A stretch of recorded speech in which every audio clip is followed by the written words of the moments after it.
All right, so like I said, we're back here with Henry Oswald Tanner, and we're going to talk about a few African Americans that had some significant contributions within the realist movement and sort of early American art. What's very important to note is that um, uh, Henry at this time is also has studied with Thomas Eakins. We saw him at the Gross Clinic.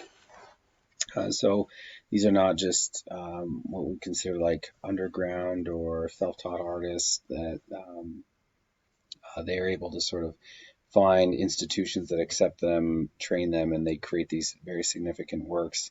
And Tanner himself has a ton of work out there for you to look at. He shows the sort of the dignity of the working class, and he's working out of Philadelphia and showing these very quiet, common scenes back to sort of how we viewed natural art, right after the Rococo and right before the Enlightenment. We have just sort of these quiet moments. And this one, one of his other famous is sort of the guitar lesson, where he almost have these same two characters that they model for us. And we see the brushstrokes, we see sort of that impressionist style coming out of the work, and would definitely have probably been influenced. But being in the United States, the impressionist work hasn't really found its way over yet. Another is Edmonia Lewis, and such an amazing life that I put a podcast of her out there. So, orphan raised by the Chippewa, actually. And this episode, it comes from stuff you missed in history class, just goes into really good depth about her work in these pieces, especially when you're seeing here. And so this is sort of a new media that as they come out with new information on her. But she's trained in Boston, classically trained, moves to Rome and decides to live there. And I can imagine, for several reasons why that. But in her works, she's now has that freedom to reference gender and sort of racial classes, and it's very. I mean, all of her carvings are very much sort of symbolic of that idea of being free or breaking out, and um, a very interesting artist that you should check out. I mean, she was able to overcome so many barriers, but she did die over there in Rome and spent her whole life and her whole career, but was known by many well-known artists from her work. So the pre-Raphaelites, this is a really interesting sort of historical movement, and it's because realism is growing on, and they're doing their sort of historical fiction. So every time like a movement comes up that says this is what art should be, there's always going to be some sort of backlash. And the pre-Raphaelites are sort of that black backlash to realism. Um, they reference a lot of early Renaissance art, but their work is more expressive. So just to get into it, we have this, and we have the classic story of Ophelia, and uh, John Millais is one of the founders of the Pre-Raphaelites, and so he creates this sort of like idealized scene, but it's more about fantasy based images, and the link there will give you a lot of information about how the Pre-Raphaelites worked.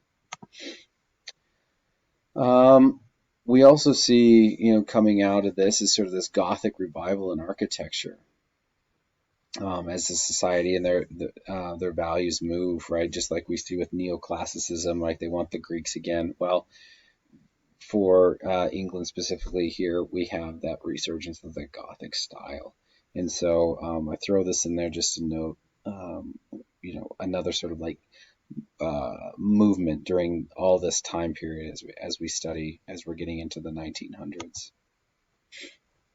But what really changes the art world and still is sort of still rippling through is photography.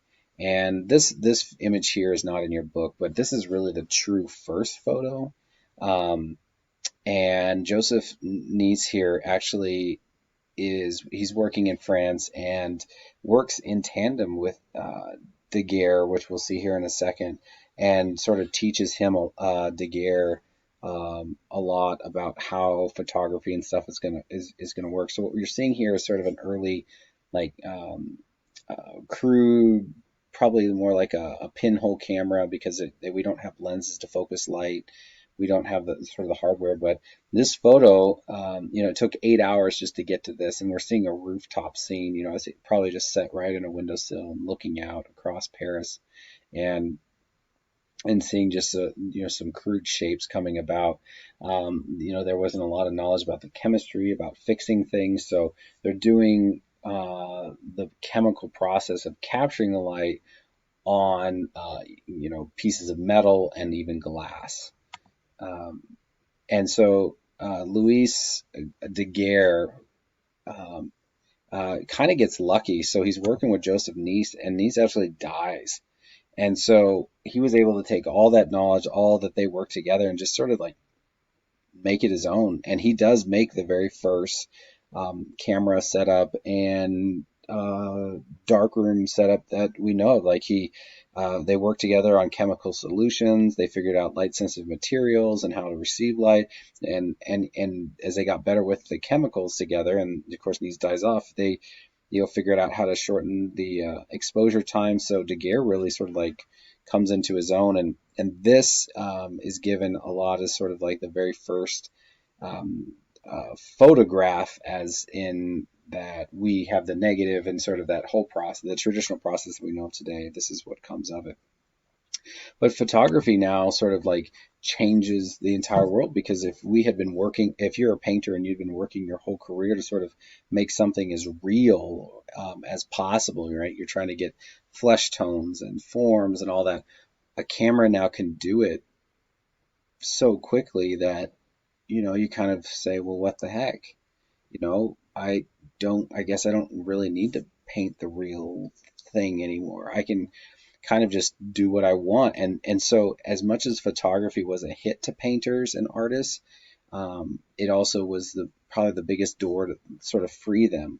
And so as photography progresses, we also then see painting just kind of go off on its own. So we're not interested in realism anymore because photography can do that for us. So here's a great example. So this is Timothy O'Sullivan's Harvest of the Dead. Click on the link. He's really interesting because he's taken pictures of the Civil War and the aftermath of these historic battles. But what's very interesting through his pieces is that later on we begin to find out that he's probably setting up these compositions and moving the bodies and posing things and doing that. Now, not completely, but like they'll show in that video probably a series of his other works, and one specifically I think it's called like the sharpshooter. And so there's props that have been added. But what is real though about this is, right, we have a bloated figure, right? When we look at it, here's the death on the battlefield and sort of the bloating bodies that are just still lying there, but they were compositionally arranged sort of emphasize that. And we can see just a few still here that may have just been brought together to try to show some sort of like grouping. But so there's a little controversy behind his work, but at the same time, he is taking figures of real dead people from the war. And then one of the biggest names is Muybridge, and how Muybridge was able to bridge the gap between still photography and then into motion pictures. And what happened here is that Muybridge really sort of came across when we had two individuals that had a bet, and the bet was that the horses, within a horse in a full gallop, one believed that the feet would never leave, not all the feet would ever be off the ground at the same time.